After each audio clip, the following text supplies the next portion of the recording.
Scooter Braun trolling Taylor Swift for not being invited to her star-studded Rhode Island bash.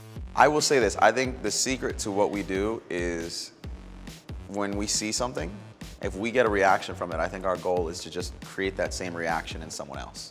Over the weekend, the singer hosted a party at her mansion with a bunch of her famous pals, including Gigi Hadid, Bradley Cooper, Blake Lively, Ryan Reynolds, and of course her beau Travis Kelce.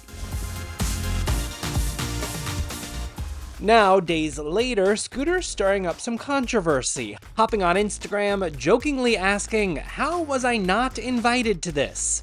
with the hashtag #LaughALittle. You gotta think you gotta pick your moments.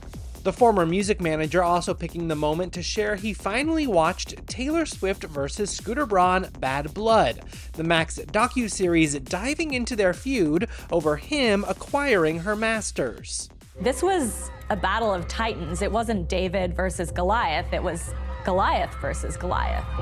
It all exploded in 2019 when Scooter bought Big Machine Records, Taylor's original label, which owned her music catalog.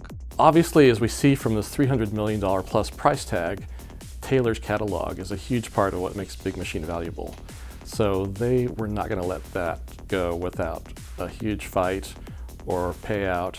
At Billboard's Women in Music event that year, Tay addressed how it all went down from her POV. Of course, Scooter never contacted me or my team to discuss it prior to the sale, or even when it was announced. I'm fairly certain he knew exactly how I would feel about it, though. And let me just say that the definition of the toxic male privilege in our industry is people saying, "But he's always been nice to me," when I'm raising valid concerns about artists and their rights to own their music. Taylor claimed Scooter bullied her behind the scenes for years, and that his purchase of Big Machine was sort of a middle finger to her, all of which he's denied.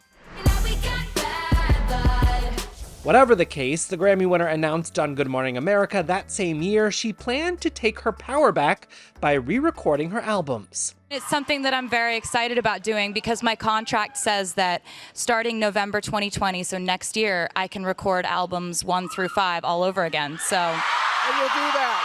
I'm very excited about it. I just think that artists deserve to own their work. I just feel very passionately about that. Since then, Tay's revisited Fearless, Red, Speak Now, and 1989.